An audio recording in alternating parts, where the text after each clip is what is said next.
সুপ্রভাত বন্ধুরা, কেমন আছো তোমরা সবাই? আশা করি তোমরা সবাই অনেক ভালো আছো আর আমরাও বেশ ভালোই আছি।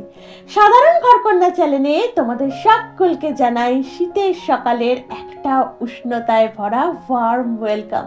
তো চলো তোমাদের সাথে নিয়ে শুরু করে দিই আবারও একটা নতুন ব্লগ। আজকে জানো, সকাল সকাল ঘুম থেকে উঠে একটু হাঁটতে বেরিয়ে গেছিলাম, তাও আবার একা একা। তো সকালে ঘুম থেকে উঠে তো দেখছি আমি হাজারো ডাকলে ওরা কেউ এখন উঠবে না, মানে আমি যে সকালে ঘুম থেকে উঠেছি তার থেকে ভাবলাম যে আমি একটু হাঁটাহাঁটি করে আসি। বেশি দূরে নয়, বাড়ির আশেপাশের পাড়াগুলোর মধ্যে দিয়ে একটু ঘোরাঘুরি করে আসলাম। আসলে কি বলতো, অনেক দিন হয়েছে না এই হাঁটাহাঁটি বন্ধ, শারীরিক ব্যায়াম বন্ধ, অনেক কিছুই বন্ধ আছে আমার জীবনে, জানো তো। নিজেকে একটা জায়গায় আবদ্ধ করে ফেলেছিলাম। তো দেখছি এবার আস্তে আস্তে আমাকে আমার নিজের রাস্তার দিকে হাঁটতে হবে। তো ওই জন্যই বলতে পারো সকালবেলা উঠে একটু হাঁটতে বেরিয়েছিলাম, অনেক দিন হাঁটা হয় না। তো এদিকে হেঁটে এসে চলে গিয়েছিলাম বাগানে আর দিয়ে নিয়েছিলাম গাছ কাটাতে জল। ওইদিকে দেখলে তো মানে এই যে গোলাপটা ফুটেছে না, মানে এটা হচ্ছে চায়না গোলাপ, মানে ছোট্ট ছোট্টই গোলাপটা হয়, এর থেকে বড় হয় না। তো গোলাপটা এত সুন্দর লাগছে, আর এদিকের যে ছোট গোলাপটা হয়েছে তার আশপাশ দিয়ে কুড়িটা হয়েছে, মানে কতগুলো কুড়ি হয়েছে, তো আরো দেখতে ভালো লাগছে। আর এদিকে ফুটেছিল একটা অপরাজিতা ফুল, যেটা দিয়ে নেবো আমার মহাদেবকে। তো দেখো, বাগান থেকে ঘুরে আসার পর একটু ফ্রেশ হয়ে নিয়েছিলাম আর চলে এসেছি ঘরে। আর জানো তো, করে নিয়েছিলাম গরম গরম চা। তো আমি যখন হেঁটে বাড়ি ঢুকে গেছি তো তখন দেখছি ওরা মোটামুটি সবাই উঠতে শুরু করে দিয়েছে ঘুম থেকে। তো এবার কাজ করতে একটু আলাদাই ব্যাপার, কারণ সবাই ঘুম থেকে উঠে পড়েছে আর চাটাকে যে যার কাজে ব্যস্ত হয়ে পড়েছে। মানে মন পড়তে চলে গেছে আর মনের পাপি চলে গেছে বাজারের দিকে। তো এবার বলতে পারো আমি শান্তিতে কাজগুলো করতে পারবো ঘরের একের পর এক। কাল মেয়ে আর আমি এই ঘরেতেই শুয়েছিলাম, কারণ মেয়ে অনেকটা রাত্রি পর্যন্ত পড়াশোনা করেছে। আর ওই যে পড়াশোনা করবে আর আমি শুয়ে ঘুমিয়ে যাব, সেটা তো হওয়ার নয়।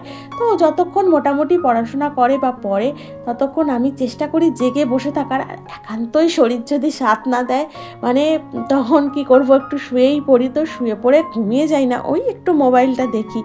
তো ঘুমিয়ে গেলে হাতে কিছু তো একটা দরকার জেগে থাকার জন্য, না হলে তো সারাদিন যা ধকল যায়, যা খাটাখাটনি যায়, ওটাতে আমি শুয়ে সঙ্গে সঙ্গে ঘুমিয়ে পড়ি। আর এখন নিজেকে এতটাই কাজের মধ্যে ব্যস্ত রাখি, এতটাই কাজের মধ্যে ডুবিয়ে রাখি যে দিনের শেষে যেন আমাকে ওই রাতে এসে ঘুমের জন্য তপস্যা না করতে হয়। মানে সারাদিনে আমি কাজ করতে করতে নিজেকে অনেকটা ক্লান্ত করে ফেলি, যাতে বিছানায় শুলে আমি সঙ্গে সঙ্গে ঘুমিয়ে পড়ি। ওই কি হয় বলতো, যখন ঘুম না আসে না, তখন বহু চিন্তা ভাবনা মাথায় ঘুরপাক খায়। এতে কি হয়, আমার যতটুকু ঘুমের প্রয়োজন ততটুকু তো হয়ই না, আরও ঘুম উড়ে যায়। তো বলতে পারো এই কারণেই এখন আমি অনেকটা নিজেকে কাজের মধ্যে ব্যস্ত রাখি। আর শীতকালে এই যে কাজগুলো করছি, মানে একটা ঘরের বিছানা তুলতে তুলতে এতটাই সময় চলে যায় কি বলবো। আর শুধু তো বিছানা তোলা নয়, তার উপর দেখবো এই সোফার একপাশে জামা কাপড় ছেড়ে রেখেছে, নয় চেয়ারের একপাশে কেউ জামা কাপড় ছেড়ে রেখেছে, সেগুলোকে ভালোভাবে গুছিয়ে রাখা, সেগুলোর মধ্যে যেগুলো অপরিষ্কার আছে সেগুলোকে সাইডে রাখা, সেগুলোকে কাচার জন্য। তো বলতে পারো এটা তো চলতেই থাকে। আর এইদিকে নিচের ঘরদোরগুলো পরিষ্কার করে বিছানা সব পরিপাটিভাবে গুছিয়ে দিয়ে চলে গিয়েছিলাম ওপরের ঘরে। ওপরটাও ভালোভাবে পরিষ্কার করে দিয়েছি। আর এখন এই যে সিঁড়িগুলোকে ঝাড় দিয়ে নিচ্ছি। আর জানো তো, প্রতিদিন আমি সিঁড়িটা মুছি না, কারণ যেটা সত্যি সেটাই বলছি, প্রতিদিন আমার সময় হয়ে ওঠে না। মানে একটা সময়ের সাপেক্ষ ব্যাপার। তো ওই ওপর থেকে নিয়ে নিচ পর্যন্ত সমস্ত কাজ মোছামুছিটা করাও কিন্তু একটা চাপের। তো ওপরের ঘরে যেহেতু ঠাকুর থাকে, তো ঠাকুরের ঘরটা আমি তো ওই রকম বাসি ফেলে রাখতে পারি না। ওপরের ঘর কেন, আমি কোনোদিন নিচে ঘর পর্যন্ত বাসি রাখি না। একটা দিনের জন্য এমন পাবে না যে আমি ঘর মুছিনি।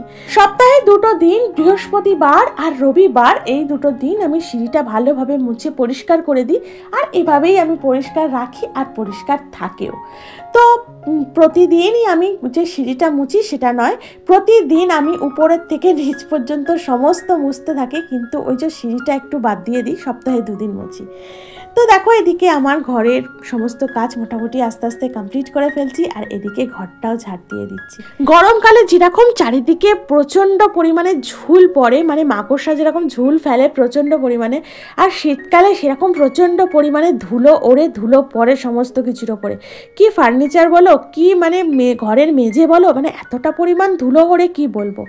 তো এখন যেহেতু শীতকাল, ওই ঝুল ফেলাটা মাকড়সার একটু বন্ধ আছে, আবার গরম পড়তে না পড়তেই শুরু হয়ে যাবে। যেমন মাকড়সা ঝুল ফেললে আমরা ঝেড়ে ফেলে দিই, ঘরের কোনায় ধুলো জমলে আমরা ঝেড়ে ফেলে দিই, প্রতিদিন কত অভিমান ঝেড়ে ফেলে দিই এই ধুলোবালির মতো। তো সব কিছু যে আমাদের জীবনে অর্গানাইজডভাবে চলছে এটা কিন্তু ভাবাটা ঠিক নয়। যারা বাইরে থেকে কাজ করে আসে তারা না ভাবে আমরা বোধহয় ঘরে সারাদিন ওই শুয়ে বসে থাকি, কোনোই কাজ নেই, কিছুই করি না, ওই রান্নাটাকু করে ওদের মুখের সামনে ধরি, ব্যাস হলেই হয়ে গেল, আর যখন যেটা চাইলো মুখের সামনে দিলাম, ব্যাস এটাতেই আমাদের কাজ শেষ। তো তারা যেরকম বাইরে থেকে খেটে আসছে, আমরাও তো সারাদিন ঘরের মধ্যে কাটাকাটি করি। তো এই যে কাজগুলো, এগুলো করতে যথেষ্ট পরিশ্রম লাগে। তো তাদেরও তো মাঝে মাঝে উচিত আমাদের মেন্টাল পিস বা একটু আনন্দগুলোর দায়িত্ব নেওয়া। তো একটুর জন্য খারাপ লাগে জানো তো, তো এই খারাপ লাগাটা কাজ করে মাঝে মধ্যে। তো তারপরে আবার না নিজের চিন্তা করি যে খারাপ লাগছে, তারপরে আবার আস্তে আস্তে এই চিন্তাগুলোকে না বদলে ফেলি, মানে অন্যদিকে আবার নিয়ে চলে যাই। কারণ আমার নিজের চিন্তা ভাবনাগুলোকে আমি এখন অনেকটা কন্ট্রোল করতে শিখে গেছি। এখন আমার এই যে লাইফটা, এই লাইফটাই অনেকে পায় না, এটাই ভেবে আমি খুশি থাকি। তো আমার যে পরিস্থিতি, বর্তমানে আমার যে পরিস্থিতিতে আমি আছি, সেই পরিস্থিতিতেই আমাকে ভালো থাকতে হবে, সেটা যেভাবেই হোক। সেটা কিভাবে থাকবো সেটা আমাকেই ভেবে নিতে হবে, আমাকেই ঠিক করতে হবে, বুঝলে? কারণ এই লাইফটা আমি নিজে চেঞ্জ করে যদি আর একটা অন্য বেটার কিছু ভাবতে চাই না, তো সেটাও যে ভালো হবে তার তো কোনো গ্যারেন্টি নেই। তাই যেভাবে হোক নিজেকে ভালো রাখতে হবে, নিজেকে হাসি খুশি রাখতে হবে, নিজেকে সমস্ত দিক থেকে পারফেক্ট রাখতে হবে। আর এই পরিস্থিতিকেই সাথে নিয়ে, পরিস্থিতির সাথেই নিজেকে খাপ খাইয়ে বাঁচিয়ে রাখতে হবে। আর এদিকে দেখো, তোমাদের সাথে গল্প করতে করতে আমার নিচের সমস্ত বাসি কাজ কমপ্লিট হয়ে গিয়েছিল আর চলে গিয়েছিলাম স্নানে। তো স্নান টান সেরে, আর জানো তো আজকে প্রচুর জামা কাপড় ভিজিয়েছিলাম কাচাকাচি করব বলে। তো দেখো এইগুলো কাচাকাচিটাও কমপ্লিট হয়ে গেছে। আর আমি না চেষ্টা করি সবসময় স্নান করার সময় কাচাকাচিটা করতে, কারণ আমি না কাচতে গেলেই নিজেকে ভিজিয়ে ফেলি পুরো জলে, মানে জানি না কেন, যতবারই ভাবি আমি সাবধানে করব পুরো একদম নিজে ভিজে যাই। তো ওই জন্যই বলতে পারো আমি স্নান করার আগে কাচাকাচিটা করি। আর এদিকে স্নান সেরে কাচাকাচি সেরে চলে এসেছিলাম ছাদে, জামা কাপড় কটা মেলে দিয়ে করে নিচ্ছি আজকে পুজো। তো পুজো টুজো সেরে চলে যাব একদম নিচে আর করে নেবো ব্রেকফাস্ট। তো আজকের বলতে পারো মানে মনের বাপির ওই একটু ওই ছাতু মুড়ি খেয়েই চলে গিয়েছিল, আর মানে কালকের অনেকটা পায়েস ছিল জানো তো, তো ওই ছাতু মুড়ি খেয়েছিল আর এক বাটি পায়েস খেয়েছিল। তো বললো আর আমার কিছু লাগবে না, আমার পেট একদম ভর্তি। আর মন বায়না করছিল বলে, মানে ও ওই সব পায়েস টায়েস খাবে না, তো ওর জন্য একটা পাউরুটি নিয়ে একটু ডিম টোস্ট করে দিচ্ছি, তো এটাতে ওর হয়ে যাবে। আর আমার জন্য একটু পায়েস ছিল, তো আমার ওই পায়েসটা দিয়েই হয়ে গেছে আজকে টিফিন। তো মোটামুটি যত আর কি হালকা ফুলকা খেয়ে থাকা যায় আর কি। এমনিতেই অনেকটা দেখছি না আস্তে আস্তে ওয়েট বেড়ে যাচ্ছে, বললাম না এখন অনেকটাই ওই শরীর চর্চা বন্ধ আছে, তো বলতে পারো সেই কারণেই। তো এদিকে দেখো আজকে না বিশেষ কিছু রান্নার দিকে যাচ্ছি না বা যাব না, কারণ আগের দিনের ওই মাছের তরকারি রয়েছে। আর এদিকে মনের বাপির জন্য একটু পেঁপে সিদ্ধ করে নিয়েছিলাম, আর করে নিয়েছিলাম একটু ডাল, আর খেতে বসার আগে ওকে একটা পাঁপড় সেঁকে দিয়েছিলাম। তো এই হচ্ছে আজকে আমাদের খাবার। আর হ্যাঁ, মনকে ওই খেতে বসার আগে একটু গরম গরম আলু ভাজা করে দিয়েছিলাম। তো ডালের সাথে আলু ভাজা দিয়ে আর ওই পাঁপড় ভাজা দিয়ে মনের খাওয়া হয়ে গেছিলো, আর ওই মাছ টাছ দিয়ে আমাদের মোটামুটি খাওয়া হয়ে গেছিলো। আর এদিকে গ্যাস ট্যাস পরিষ্কার করে নিচ্ছি। আর জানো তো আজকে না চিমনিটা পরিষ্কার করব না, কারণ আজকে সেরকম কিছু রান্নাই হয়নি, ওই হয়েছে একটু ডিম টোস্টটা আর হয়েছিল ওই ডালটা। তো তার জন্য আর ওই চিমনিটা পরিষ্কার করে দিকে গেলামই না। তো এদিকে দেখো রান্নার যে আনুষঙ্গিক বাসনগুলো পড়েছিল, তো সেগুলোই মেজে ধুয়ে পরিষ্কার করে নিচ্ছি। আর তারপর দুপুরের লাঞ্চটাও সেরে নেবো। আর লাঞ্চ টান সেরে উঠতে না উঠতেই দেখবো না 2:30 পৌনে 3টে বেজে যায়, কারণ এখন তো শীতের বেলা, ওই একটুখানি এই কাজগুলো করে নিয়ে না একটু হয়তো যেটুকু এডিট বাকি থাকে সেটুকু এডিট করতে যাই, আর এদিকে খেতে বসতে না দেরি হয়ে যায়। আর এদিকে দেখো ঘড়ির কাঁটায় বাজে 2:50, মানে 3টের কাছাকাছি। তো আমার সমস্ত কাজ কমপ্লিট হয়ে গেছে নিচে, মানে সমস্ত কাজ কমপ্লিট, মানে খাওয়ার পর বাসনটাও ধোয়া মাজা হয়ে গিয়েছিল। তো এবারে সব জানলাগুলো যেরকম খুলেছিলাম সেরকম এক এক করে সমস্ত জানলা দরজা বন্ধ করে দেবো, কারণ এইবার হচ্ছে মশাদের পালা। এইবার মশা আর একটু দেরি করলেই আর রক্ষে নেই, পুরো মশা ঢুকে একদম ঘরের মধ্যে পুরো ভর্তি হয়ে যাবে।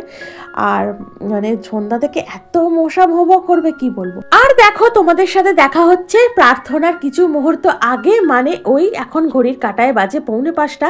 তো বলতে পারো তারপর থেকে মানে ওই যে দেখলে ঘরে জানলা দরজা বন্ধ করে দিচ্ছি, তো তারপর থেকে একটু জাস্ট রেস্ট নিয়েছি, তারপর চলে এসেছি ছাদে এই জামা কাপড়গুলো তুলে নিতে।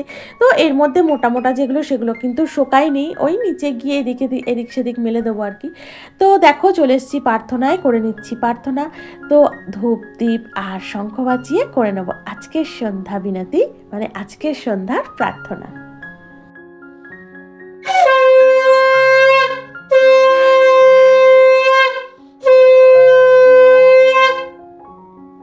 আজকে সকাল থেকে সন্ধ্যা পর্যন্ত তোমাদের সাথে সমস্ত কাজকর্ম আমি শেয়ার করলাম। তো তোমাদের যদি আজকে আমার ব্লগটা ভালো লেগে থাকে তাহলে অবশ্যই একটা লাইক করো, কমেন্ট করো, আমার চ্যানেলটিকে সাবস্ক্রাইব করো প্লিজ, আমার পাশে থেকো। তো দেখা হচ্ছে তোমাদের সাথে পরবর্তী ব্লগে, ততক্ষণ পর্যন্ত তোমরা অনেক ভালো থেকো, সুস্থ থেকো, টাটা।